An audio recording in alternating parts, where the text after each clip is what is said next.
All right, we welcome back now the Salem News reporters, and great to be seeing Dustin, Luca, and Paul Leighton once again from the Salem News. And gentlemen, it's amazing, but it's September already, and it's been a wild summer for all of us, I think. And I want to start with Paul because it's unusual to see crime notes from Paul's stories over in Beverly, but there are a few of them. And I want to start right at the top, Paul. I did see this thing about something to do with the sheriff being sued. Can you enlighten me on that? Yeah, thanks, Rick. Yeah, this stems from an incident uh, 3 years ago now where Sheriff Kevin Carpenter's son uh, got into a fight with a friend in Lynn, and anyway, it led to criminal charges that were dismissed. But just earlier this week, the family of the alleged victim in this incident filed a civil suit against Kevin Carpenter, the son. And but what was interesting and newsworthy was that they also included the sheriff in the suit as one of the defendants. They said that he actually witnessed this fight, which they described as a beating. It happened on the street outside where the Carpenters live in Lynn, and they said that the sheriff had a duty to intervene as an off-duty law enforcement officer. And so anyway, it was just unusual to see the county sheriff included as a defendant in a lawsuit. We have no idea. This needs to be proven in a court of law. The sheriff, I did speak with Sheriff Carpenter, and he said he had not even seen the lawsuit, didn't even know about it until I called him up and told him about it. So he could not comment. His son's lawyer said basically it's a bunch of nonsense, and so we'll see where it goes. It's going to they're asking for a jury trial in Superior Court in Salem, so we'll see what happens. So, have you gotten a call yet from either MSNBC or Fox News? No, I haven't. I mean, it's kind of it's tricky in these situations for Mhm. us because I mean it's news, but it's also, I mean, really, you don't know uh if it's true or not. The lawyer for the family that filed the suit, I talked to him, and he said that they have a neighbor who witnessed this, saying that the sheriff was actually watching and hiding behind a car and watching as his son beat up this other guy. So who knows where it's going to Yeah. go. Yeah. Wow. Okay. Dustin, welcome back. I want to start off with something that's on all public officials, I think, in the area, and it has to do with homelessness. And you've been covering some stories about that in particular in Salem, but it sort of blankets the whole area. Yeah, and this is something that's been kind of obviously developing a lot during the COVID-19 pandemic with the economic unrest and everything that's been happening. A lot of people have been kind of falling on the harder ways and then losing access to housing and things like that as a result. So you're seeing these encampments kind of pop all over the place that are very, very visible, getting a lot of conversations nationally, and it's happening a lot locally. Last year, there was a really big incident involving Old Town Hall where they had an encampment that was tying down to like the railings of the entrances of the building and things like that. This year, the attention is focusing on an encampment that's set up behind the Wendy's on Lafayette Street in Salem. And it's something that's kind of grown. Last time I was out there about a week ago, I think week and a half ago, they had I want to say it was like maybe about a dozen tents and probably about 20 to 30 people out there. And when I was talking to police about it, they were mentioning that they're seeing some activity coming from South Boston with like the collapse of Mass and Cass and kind of the efforts in Boston kind of clamp down on the unsafe aspects of that encampment and everything like that. And that's not to say that the encampment on Lafayette Street is unsafe. I actually have not heard any concerns about anything like that. It wouldn't surprise me if there was, but it's not something that I've seen in the discussion so much. But this is still getting a lot of conversation because the Lafayette Street Wendy's is not the only place this is happening. Leslie's Retreat Park has a camp that pops up every once in a while. The Salem Woods has I went through there with a couple of people who know the property really well right before I took a vacation recently, and we hit three camps that they knew about, and then while we were leaving the property, I found a fourth one that nobody knew about. So it's like they're just kind of all over the place. There's one that kind of has kind of a dog that's causing fear among people that try to use the trail. So there's more conversations that are kind of starting to develop about whether, this is becoming a safety risk for people who are using the woods or something like that. But in any event, there's a really big event that's going to be coming up in a couple of weeks that's hosted by the Samaritan Charitable Society of Salem, talking about homelessness. They're calling it the Many Faces of Homelessness, and it's something that's going to be taking place at PBD Essex Museum on Wednesday, September 20th. Attendance, you can go for free. It doesn't cost anything. They're asking people to RSVP in advance and make a donation if they'd like. But right now, there's a lot of public officials that are basically saying, we've been trying to work on this literally for the entire life of the pandemic, and it's still seeming to accelerate and kind of get ahead of the towns and the cities that are being affected by it. So events like this one that's going to be coming up in a couple of weeks are kind of going to try to get ideas in everybody's heads to basically say, here's what you can do to support these individuals. Here's the proper way to talk about it, because a lot of people are just basically saying, get rid of them. They're a blight on the city or something like that. And it's like, well, no, they're actually human beings. There are, our neighbors and things like that. So, there's a lot of conversations going around, but a lot of these conversations are trying to come up with solutions, results, and just a way to kind of grow as a society around this, because it's, at the end of the day, these are our neighbors that are suffering. I was at Mass and Cass last September, and I didn't even know where it was. We were leaving a different place, and someone else was driving, and I was devastated by what I saw. I had no idea, and I have a family member now who, because not of COVID, but because of the hurricane in Florida, on a fixed income, his insurance is just through the roof. And he's disabled, and the condominium association has come up with this gigantic fee that the condo owners have to pay, even though there wasn't a lot of damage. And he is being threatened with homelessness. And I just, and it awakened me to the real plight. As you say, these are not derelicts. These are not people necessarily who are, destroying themselves on drugs. These are people who can't pay their damn bills for one reason or another. Yeah. And as you say, the main thing is they're human beings. It's devastating. So I look forward to your further coverage of this, Dustin. Thank you. And just one thing I'd like to note, there's kind of a shift in language on this one too. A lot of people have started, and this is something I learned a couple of weeks ago when I did the last story on this. A lot of people are trying to kind of change the language, so we're not saying homeless people or something. We're saying, these are our neighbors. So our unhoused neighbors is what a lot of people are saying. So that's kind of one of the developing aspects of this, because while there are some people who are chronic homeless that have mental health and drug issues and things like that, there are a lot of people that just they were 1 or 2 paychecks away from homelessness, and then they lost the job. So that's just, it happens to the best of us. Some people don't like the term political correctness, but there's a reason for language, and language does affect perspective many, many times. So I didn't know that either. Thank you for that. Paul, is there any sense of that in Beverly? And again, even in Gloucester, I know there are a couple of shelters in Gloucester, and I know there's like a bootstraps thing. I forget what it's called, Salem and Beverly. So has that been a major issue on encampments in the city anywhere? I have not heard about it recently. It has come up over the years in different locations. They used to be in the woods by the Bass River near the Ailes Elementary School in Ralside. I remember years ago, at least at one point, Beverly has had the homeless shelter on River Street for years. They're now in partnership, with Salem in terms of the operation of the shelter. So, I have not heard of it increasing lately, but we'll have to keep an eye on that. Okay, thanks. All right, let's talk about election time, because all of a sudden September's here, and we've got primaries coming up and the elections, and it's amazing. Okay, this is September. What a great, hot, long summer we had, he said facetiously. So, Paul, let's start with Beverly. What's going on in the great city of Beverly? Yeah, well, actually, not too much, really, with the exception. There's actually there is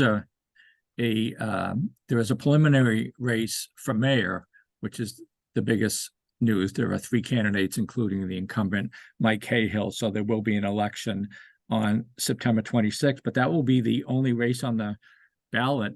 For the first time that I've ever seen, there are no races for city council, 9 seats, and there are no challengers.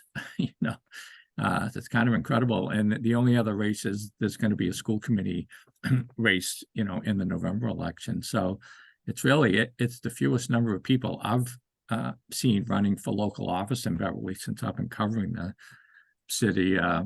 So in the mayor's race, there are two, political newcomers who are challenging Mike Cahill, who's been the mayor for 10 years and is looking for another term. So, they're trying to get the word out. I'm going to be doing, some profiles on each of them. One, his name is Jamie Zarella, and he runs an auto body shop in Beverly that his family has owned for years. He's got a lot of signs up and has, been out with the signs and waving and so forth. Is trying to make an effort. Another is a gentleman named Phil Venezia, who I spoke with yesterday at his home. He lives in Ralside. He acknowledges he's never been involved in local politics, but he said sees that people complain a lot. You see on social media people complaining, and he said that, well, at least he's going to try to do something. I give him credit for that. So he got, the 100 signatures it takes to get on the ballot, and he's not really raising a lot of money. He doesn't have a ton of signs, but he does have a website, and he has his stance on various issues. So, you got to give him credit for that. So we'll see what happens. Yeah, I think it has to be difficult to ascend to the mayor's office without participating in government in one way or another, like school committee or city council, that kind of thing. That's got to be difficult. And coming to you again directly from the offices of the Salem News at 300 Rosewood Drive in Danvers is Dustin Luca and Paul Leighton. It's great to see you guys in the same place. Dustin, what about in Salem? What's going on over there? Yeah, so the elections are a little, and I just have to say, I was shocked in Beverly to see, that's in downtown, Estelle Rand doesn't run, so they have the guarantee of a new counselor, and there's only one candidate. Usually you don't see that. Right. In Salem, they have one ward that did not have an incumbent, and they got 3 candidates, and that triggered a preliminary. So that is the only preliminary in Salem. That's going to be on September 19th for Ward Run between Armand Blanchette, Cynthia Gerzalo, and Chris Malmstrom. And this is kind of an interesting area because there's a lot going on in Ward 1. That's the Salem Willows, Winter Island, and there's just a couple really hot button issues there. One, actually, just to circle back on the homelessness discussion, is Fort Lee. It's an old fort that basically became overgrown, has a lot of wooded trails, and because of that, a lot of encampments. So Ward 1 is also home to the Pioneer Village project, where they're looking to take Pioneer Village from Forest River Park and move it over there. So there's all kinds of things that are kind of going on in Ward 1 that, these 3 candidates are going to kind of butt heads on and kind of basically say, here's what I want to do, here's what I want to do. So we'll see how that plays out. It's also interesting because this is the home of Bob McCarthy, who was the most recent acting mayor of Salem, and after I think it's 16 years as a city councilor, Ward 1 has decided that he's going to take a break for a little while. So beyond that, we have races in just about every ward, but it's going to be happening in November because there's no other preliminaries. School committee is going to be super polite. And I say that because last time around you had 4 candidates for 3 seats. So at that point, the candidates aren't attacking each other or anything. They're basically saying, here's my ideas, and you're voting on the ideas as opposed to the people. So you're only going to have one loser in that race. And, because of that, it's going to probably be the most polite race. Super polite in a political race. I love that. Imagine. Yeah. Oh, that's what happens when the school committee race in Salem is only 4 people. Everybody really enjoys it. It actually becomes a discussion of ideas as opposed to an attack on policy. So that's kind of what Salem's kind of shaping up to be. The at-large race, all 4 incumbents are running, and they're being challenged by 2 residents. So you're going to have 2 losers in that race only. And that's about it. Kind of a little quiet on the Salem side, too. Very, very in-depth report. Thank you, sir. Wicked good stuff. Wicked good. Speaking of wicked good stuff, I hear there's a new pot shop in Beverly. Yes, the city's what would be the city's second marijuana dispensary has been approved by the zoning board. This is this long process it takes to get these businesses approved. And you think back to when the first dispensary opened in Salem a few years ago, and Dustin was all over that story, and it was such a big deal. And when it opened, there were lines around the block, and now these things are fairly routine. But there was a few neighbors did object to this one because it's located near some homes, but it is on Lower Cabot Street near the Salem Beverly Bridge. It's going to be at the site of what is now the Salerno's restaurant. That restaurant's going to move to a new location. They haven't determined where yet, but so it's pretty much yeah, it's been approved. So Beverly will have its second marijuana shop. The first one opened a few months ago up in North Beverly on Enon Street, and then there will be a third one on Rantoul Street. That's been approved, but they actually had to knock down the building that they were going to use because it wasn't in great shape, and they're actually building a brand new one. So so that's where things stand on Beverly pot shops. Boy, the times they are changing, so no controversy, huh? All right, Dustin, how about the controversy? One thing, I'm sorry. is it now, what the owners of the shop and the attorney and the officials point out that these shops are so highly regulated. You have to buzz your way in, and you need to show ID, and so it's from the people I talked to, they most of the neighbors, a lot of the neighbors that spoke said they feel very safe with these shops and all the regulations around it. Excellent. And I've been reading a little bit, Dustin. I'm not all that familiar with it, about an offshore wind project off Salem.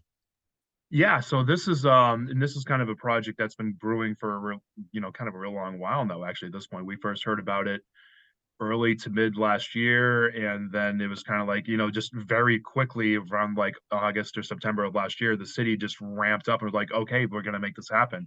So there was a really big drop from the Mass CEC, a kind of an energy firm in the state here, issuing a $1.2 million grant to actually support education programs that will lead to apprenticeships, which will lead to union jobs. And what this represents, if you think about the scale of, footprint power gets built and you had all this open land, that's the beginning.